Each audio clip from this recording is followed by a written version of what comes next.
de lui donna l'ordre de passer à l'autre bord. Alors on sait que de l'autre côté, il y avait un personnage qui avait besoin de la grâce de Dieu. C'est la raison pour laquelle Jésus propose de passer à l'autre bord. Mais je voudrais changer la dictée, je voudrais changer la direction ce matin. Passer à l'autre bord. Qu'est-ce que cela veut dire passer à l'autre bord? Eh bien, passer à l'autre bord, c'est tout simplement changer d'attitude, passer dans une autre dimension de vie. Pas se contenter de venir chanter un cantique, faire la petite prière et rentrer chez nous. Non, non, il faut grandir dans les choses. Il faut apprendre qu'il y a des dons à recevoir. Il faut apprendre que Dieu est capable de bénir. Il faut apprendre qu'il y a des ministères qui doivent se lever. Il faut apprendre que Dieu a des plans et Dieu a des plans favorables pour lui. Et ça, c'est passer à l'autre bord. Passer dans une autre dimension, la dimension que Dieu a choisie pour nous. Et cette dimension, c'est l'œuvre de Dieu. Amen. Gloire à Dieu. Amen. Amen. Alors on continue un petit peu. Passons de l'autre bord, parce qu'on a besoin de la grâce de Dieu. Et là, la Bible dit qu'il y avait un scribe. Un scribe, c'est quelqu'un qui connaît l'évangile. C'est un docteur de la Bible, un enseignant, et il est venu vers Jésus, ce scribe. Et il a dit, Seigneur, je te suivrai partout là où tu iras. Et là, Jésus, il dit, au verset un peu plus bas, il dit, ben, suis-moi. Tu veux me suivre, tu veux connaître, tu veux grandir encore, oui, ben, suis-moi. Mais où, Seigneur? Tu vas où, toi? À Golgotha. Alléluia. Tu veux grandir? Tu veux passer de l'autre bord? Alors, viens avec moi à Golgotha. Viens donner ta vie sur la croix du calvaire. Parce que ta chair, elle ne vaut pas grand-chose. Elle ne coûte pas cher, la chair. Alors, si tu veux grandir avec moi, il faut que tu fasses taire ta chair. Il faut que tu sois crucifié avec Christ pour vivre avec Christ. Une nouvelle dimension de vie. Passer à l'autre bord, c'est une nouvelle dimension de vie. Pas se contenter de venir à nos réunions comme on le fait bien souvent des fois. On a l'habitude, on le fait par habitude. C'est dimanche matin, on vient, non. Non, non. Il faut passer dans une autre dimension. Il faut grandir. Il faut grandir avec le Seigneur. Et il faut savoir donner sa vie à Dieu. On ne peut pas suivre Dieu. La Bible dit, bon, il y a un proverbe de la France qui le dit aussi, les Français le disent, on ne peut pas suivre, on ne peut pas tirer deux lièvres à la fois. On ne peut pas chasser deux lièvres à la fois. Soit on tire celui-là ou soit c'est celui-là. On ne peut pas suivre deux chemins à la fois. Le Seigneur nous a tracé un chemin et il dit dans sa parole qu'il a laissé des traces. Et les traces, il nous emmène jusqu'à la croix du calvaire. Amen. À ce fin de pouvoir grandir. Parce que qu'est-ce qui nous empêche de grandir? Dites-moi-le. Qu'est-ce qui nous empêche de grandir? Ben, c'est nos yeux. C'est nos oreilles, c'est notre bouche qui nous empêche de grandir, c'est nos pieds et c'est nos mains. La chair, elle nous empêche de grandir. La chair, elle veut se réjouir. La chair veut danser, bomborero. La chair, elle veut boire. La chair, elle veut fumer. La chair, elle veut se bagarrer. Ça, c'est la chair. La chair a des désirs contraires à l'esprit et ceux de l'esprit, on a de contraires à la chair. Pour plaire à Dieu, il faut faire taire cette chair. La chair, elle est fatiguée, elle ne veut pas venir aux réunions. La chair ne veut pas chanter. La chair ne veut pas témoigner. Puis alors, on en mettrait jusqu'à demain. La chair, elle ne veut pas tout ça. Il faut faire taire cette chair. Et quand Jésus a dit, suis-moi, il faut le suivre jusqu'au mont Golgotha. J'y étais, moi, au mont Golgotha. J'ai monté sur le lieu du crâne. Et puis donc, sur le lieu du crâne, là, il y avait, en plein milieu, sur le petit montabule, il y a trois trous.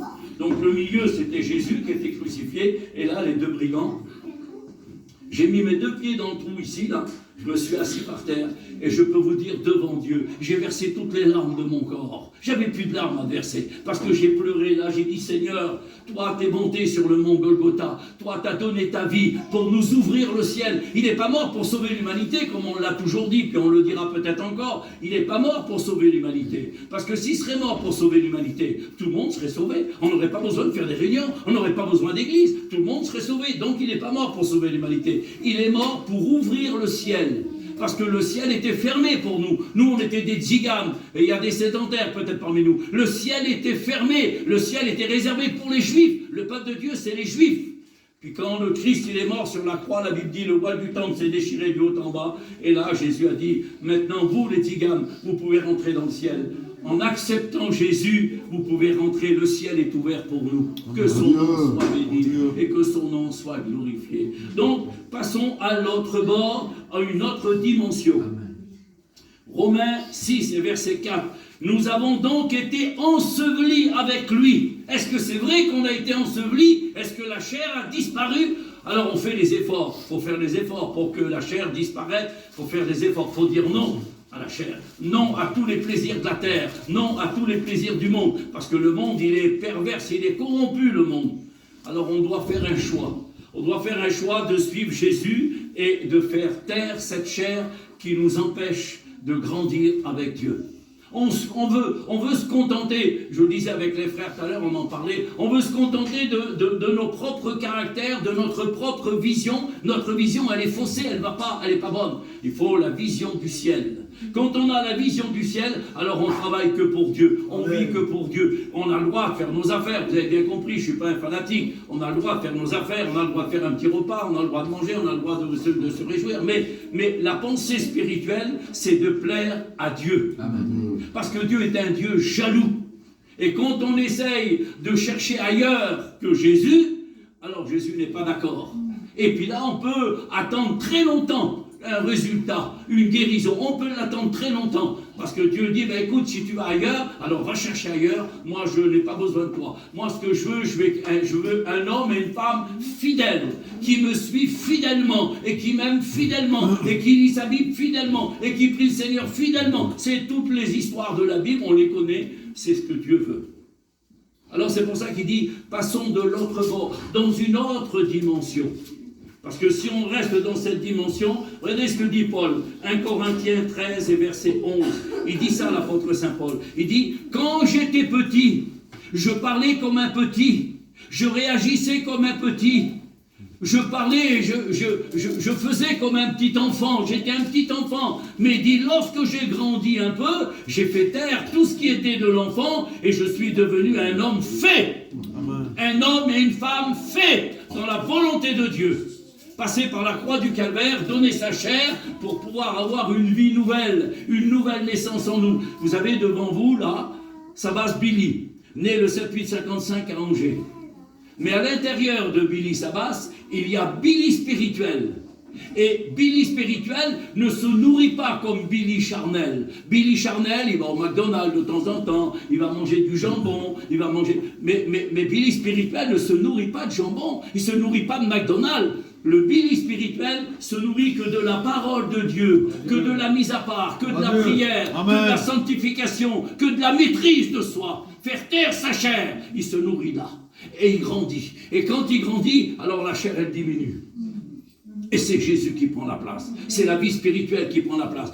Puis c'est pour ça que dans des églises, moi je fais beaucoup d'églises, je fais toute la France, et puis je m'aperçois que dans des églises, au lieu que l'église, elle augmente, elle diminue. On n'a plus envie de prier, on n'a plus envie de chanter, on n'a même plus envie d'entendre les pasteurs. Parce que bien souvent, des fois, on regarde avec nos yeux. Et le pasteur, des fois, il n'est pas toujours comme il faut. On est comme vous, on est des terriens. Puis des fois, on regarde, oui, mais si c'est comme ça, non, si c'est comme ça, puis t'as vu, il m'a visé, le frère, là, il m'a parlé, il a dit ça et ça m'a touché. Non, moi, je vois pas comme ça, non, moi, je voudrais avoir des petites caresses, je voudrais avoir des petites gentillesses, Non, ça marche pas. Quand un enfant fait du dégât, on lui tire l'oreille.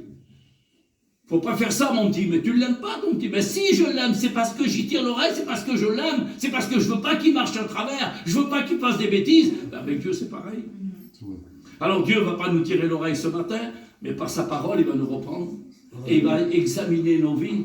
Il va nous donner à faire un bilan, savoir si on est vraiment dans la règle de l'évangile. Un petit enfant, il parle n'importe comment, il ne sait pas trop parler, il ne sait pas trop marcher. On ne va pas le faire courir sur une rail, on ne va pas le faire marcher sur le bord d'une autoroute, parce qu'on a peur qu'il se fasse écraser. Mais quand il devient adulte, il a des responsabilités, il sait ce qu'il fait.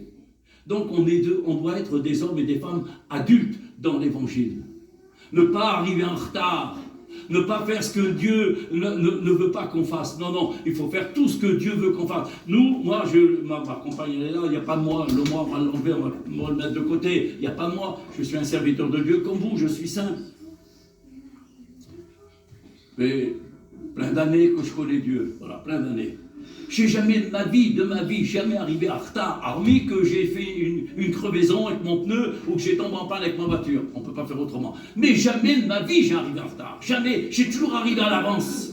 Parce que pour un rendez-vous quelconque du monde, on arrive à l'avance. Vous avez qu'à avoir un rendez-vous au docteur. Si vous avez un peu mal, vous êtes là 3/4 d'heure avant. Vous attendez dans la salle d'attente. Vous attendez. Moi, je ne suis pas patient. Mais bon, on attend. On se pétrit. Et allez à un anniversaire, vous n'arrivez jamais en retard. Allez à un mariage, vous n'arrivez jamais en retard. Toujours en avant. Puis pour les choses de Dieu, il semblerait que ça traîne. On traîne un peu la patte. Mais non. Si on est né nouveau, on a soif. On s'empresse de venir chercher la bénédiction, on s'empresse de venir chercher le bonheur et la grâce que Dieu nous parle. C'est un privilège de savoir que le grand Dieu du ciel s'adresse à des petites ziganes comme nous.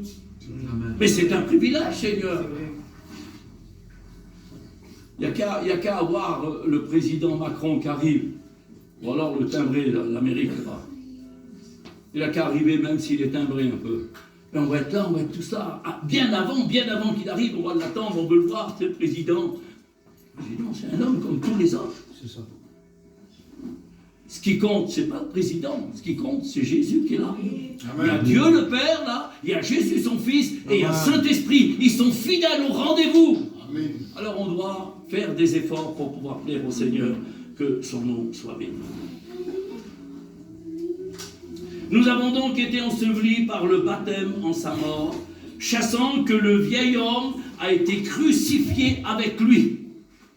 Dans le plan spirituel, parce qu'on n'a pas été crucifié sur la croix, vous l'avez bien compris, mais dans le plan spirituel, on peut dire, Seigneur, comme toi, on a donné notre chair sur cette croix, notre chair ne nous commande plus, notre chair n'agit pas comme elle devrait agir. Nous, on veut te plaire à toi. On veut gagner le salut. On veut gagner le ciel. Parce qu'on n'en a pas pour longtemps, Seigneur. Et puis les affaires de la chair, il faut qu'ils restent dehors. On n'en a pas besoin.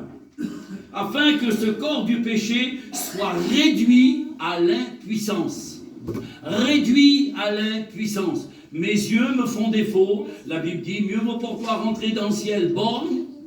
Arrache ton œil, parce qu'il regarde mal, et puis jette-le, tu vas rentrer au ciel. Que d'avoir tes 2 yeux, tes 2 bras, tes 2 jambes et d'être perdu. Ça ne sert à rien. Non, on veut plaire à Dieu. On veut la sanctification.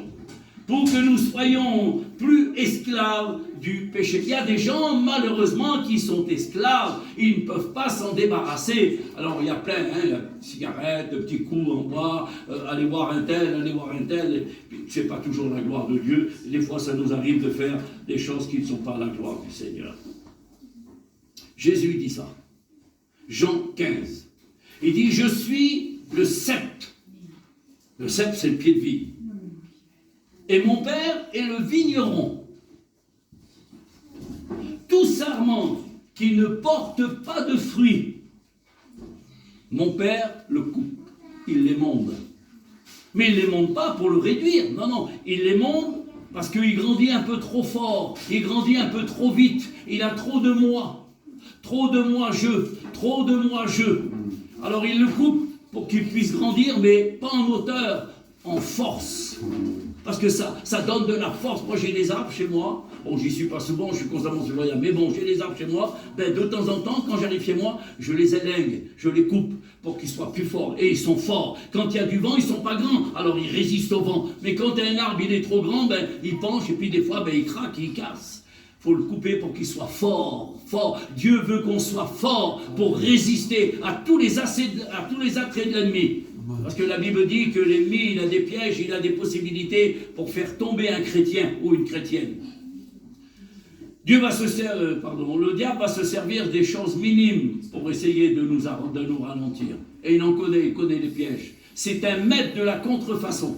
Mais béni soit Dieu, on est plus fort, celui qui est avec nous est plus grand que celui qui est contre nous. Et c'est la raison pour laquelle on est là ce matin pour écouter la parole de Dieu, que son nom soit béni. Alors, il nous émonde pour qu'on puisse porter beaucoup de fruits. Et puis là, dans la parabole de Luc 13 et verset 6, on a une histoire que Jésus avait faim. Il a eu faim parce que Jésus, il marchait beaucoup, il marchait. Et puis Jésus, quand il marchait, il allait voir les malheureux, il allait voir ceux qui avaient besoin, il allait voir les fatigués, il allait voir les faibles, il allait voir les malades en particulier. Et il guérissait tous les malades qui venaient vers lui. Puis Jésus, quand il a eu faim, il marchait dans la vigne, dit la Bible, et dans la vigne, il y avait un figuier, un grand arbre. Il était beau, la Bible dit, qui précise qu'il était verdoyant, donc il devait être beau, un bel arbre. Puis Jésus s'en étant approché, il a regardé, il avait faim, il voulait manger une figue. La Bible dit, pas de figue. Il était pourtant beau, il avait de l'apparence. L'apparence, c'est fort, l'apparence. On se croit quelqu'un, on se croit plus fort, on se croit meilleur, puis qu'en réalité, on est des faibles. Je suis faible. J'ai besoin de la grâce de Dieu tous les jours. J'ai besoin de prier le Seigneur tous les jours. Je vais ouvrir une petite parenthèse, mais ce n'est pas de l'orgueil, que Dieu m'en garde, je voudrais que Dieu me châtie. Ce n'est pas de l'orgueil. Mais avec ma compagne, on prie 5 fois par jour. Depuis 40 ans, on prie 5 fois par jour. On met le genou à terre, on prie Dieu, on demande à Dieu pour nos foyers, pour nos enfants, pour les malades. On prie, on fait que prier, on vit la vie de Dieu. On essaye de faire le plus possible pour Dieu. Et ça, on nous fait grandir. C'est ce qui nous donne à aller plus loin. C'est ce qui nous donne à avoir de la force. C'est ce qui nous donne à avoir du résultat dans nos prières, dans les miracles, dans tout ce qu'on voit. J'ai vu 5 morts ressuscités dans mon ministère. 5. Le dernier, c'est à Narbonne. Il est mort du Covid. Il a été débranché. Et puis la mère m'a téléphoné, j'étais sur l'autoroute. Moi, je venais de faire une réunion à Montpellier. Je roulais sur l'autoroute, il tombait de l'eau comme ça. Puis je roulais sur l'autoroute, je ne vois pas bien clair la nuit, moi. Ma femme était malade, elle s'avait fait opérer le pied, donc elle n'avait pas pu venir, j'étais tout seul. Et je roulais sur l'autoroute, le téléphone a sonné. Alors, vite fait, pour ne pas me faire prendre par la police. Oui, allô, qu'est-ce qu'il y a? Mon frère. Bah, ma soeur, j'arrête de pleurer, j'arrive pas à rouler. Dis-moi ce qui se passe. J'ai mis sur le bord d'autoroute, j'ai mis mes warnings. Puis j'ai dit, ma soeur, arrête de pleurer, explique-moi ce qu'il y a. Je suis sur l'autoroute, c'est dangereux. J'ai dit, passe-moi ton mari. Elle m'a passé son mari, le mari encore pire, des hurlements. Alors j'ai dit, repasse-moi ta femme. Alors, repasse ta femme. J'ai dit, ma soeur, arrête de pleurer, explique-moi. Elle dit, mon frère, il était 4 heures d'après-midi, je rentrais chez moi. Depuis ce matin, ils ont débranché mon garçon, il est mort. Il était dans le coma et il est mort du Covid. Je dis, ma bonne sœur, mais qu'est-ce que tu veux que je fasse? Je dis, il est mort, je peux pas, moi je peux rien faire. Je suis qu'un petit serviteur, j'ai aucun pouvoir, je peux rien faire pour lui, moi. Mais mon bon frère, tu pries toi pour les malades. Oui, je prie pour les malades, mais ma sœur, il est mort. Et puis, tout en priant, le Seigneur m'a donné une conviction forte, je sentis, et ça m'arrive souvent, ça me passe partout. Ta bonne grâce, ta grâce quand tu viens nous visiter, elle est bonne, ta grâce, on sent cette présence, on sent que c'est bon, on sent que ça vient du ciel, ça ne vient pas de la terre, il n'y a rien de bon dans la terre, ça vient du ciel. Et là, la conviction est venue dans mon cœur. J'ai dit, ma soeur, au nom de Jésus, retourne à l'hôpital, ton garçon il t'attend, il est assis sur le lit, m'a dit, père, il est mort depuis ce matin, on l'a débranché. J'ai dit, au nom de Jésus, retourne. Elle a fait demi-tour, elle retourne à l'hôpital, son garçon est assis sur le lit. 31 ans, père de famille de 2 enfants. Dieu bénit, Dieu guérit. Et ce Dieu qui guérit, il est là ce matin. Il veut bénir, il veut fortifier, il veut encourager, il veut édifier et il veut guérir les corps malades. Que son nom soit béni. Jésus dit en Matthieu 16, 24. Si quelqu'un, pas tous, mais si quelqu'un veut venir à moi, qu'il renonce à lui-même et qu'il se charge de sa croix et qu'il me suive. Alors, moi je lui réponds. Je réponds pour vous peut-être, mais moi je réponds pour moi. Seigneur, c'est toi qui as porté la croix à Golgotha. C'est toi qui as été crucifié sur la croix. Moi, je n'ai pas besoin d'être crucifié. Non, Billy, non. Mais tu dois porter ta croix. Mais pourquoi faire, Seigneur? C'est toi qui as porté la croix pour l'humanité, pour donner la possibilité aux gens de venir. Et j'ai besoin de la porter, moi, Seigneur, la croix. Si! Parce qu'il le dit ici, celui qui ne porte pas sa croix, il ne me suit pas, n'est pas digne de moi. Un autre texte, il dit qu'il n'est pas